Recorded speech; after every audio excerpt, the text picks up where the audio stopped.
They tried battling the flames and ended up calling a second alarm, which led to a third alarm. Right now, HCFR has about 44 units on scene. We were met with some water supply issues at first because the closest hydrant is a distance away from the seat of the fire, but we have overcome that. We are in a defensive stance right now, meaning we have an aerial truck up in the air that's flowing water onto the fire. There are several stacks of cars, auto parts. It's hard to see because it's dark right now, but they are, some of them, what I've found out, some of them are stripped, meaning there's no gasoline in them, there's no tires on them, and it's just metal, and any other parts are inside the car that's burning. There's other stacks that are not stripped, so we're keeping a safe distance from it. We are fighting this blaze right now as we speak. There is a pretty significant amount of fire. I'm sure once the sun comes up, if it's still going, you'll see that column of smoke. But so far there have been no injuries to firefighters, and we're just kind of settling in for what looks like it might be a long operation. Is anybody working here or on the scene of the auto parts store at the time? I don't know. There were some folks here at one point because they had their equipment that were trying to move vehicles that were stacked kind of in the way for our engines to get to, but we got them out of the way because we didn't want them, getting hurt or in any kind of harm's way, and we've made it work from our standard to from our side rather to get our apparatus where they need to be to get to the seat of this fire. Any concerns? You mentioned that some of these cars could have gasoline. How do you approach that differently? Do you douse it with water, or do you just stay away? What's the situation? Yeah, we don't know which ones do and which ones don't, so we're going to hit it with water. We also have what's called firefighting foam, and firefighting foam is better for those flammable, those types of fires, gasoline and any combustible like that. And we have those assets ready to deploy should we need them right on scene here staged. Any concerns about it spreading? I know we have been in really dry, drought conditions. We see a lot of brush and trees around here. Any concerns about this spreading outside of that auto salvage yard? That's always a concern this time of year. As you said, we're in the dry season. Fortunately, it's nice and calm right now as the wind goes. So what is happening is we see these columns and the embers going straight up and not getting blown anywhere. So the wind is on our side right now. So as of right now, our primary concern is getting the bulk of this fire under control. I know you guys are staged out here and you can't really tell, but there's a pretty significant amount of fire back there right now.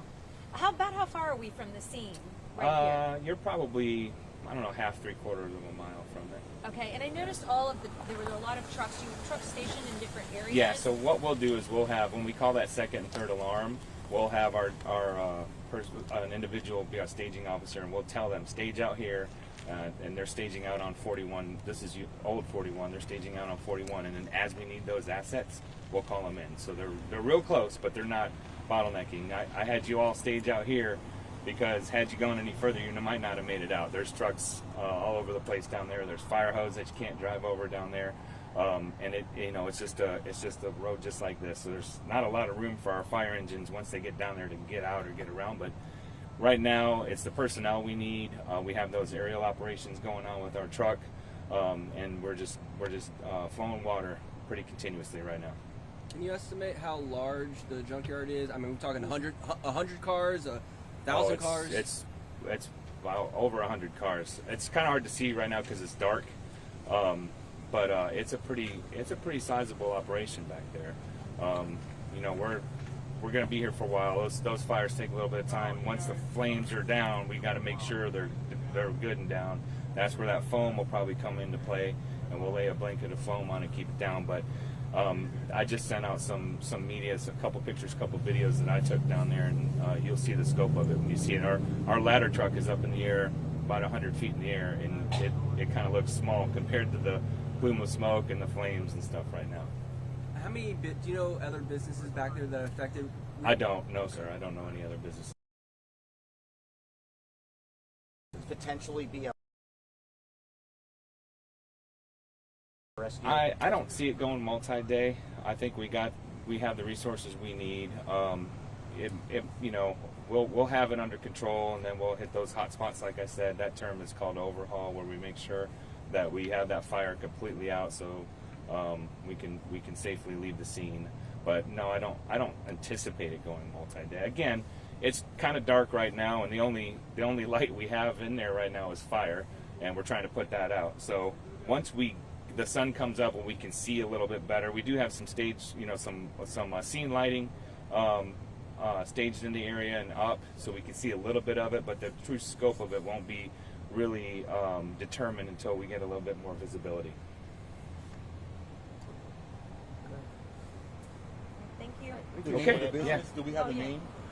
I don't know the name of the business. It's I don't know. You guys have the address, right? Yeah. I think if you Google it, it'll show it. It's a auto towing company, I think. All right. Thank you. Thank you. Yep.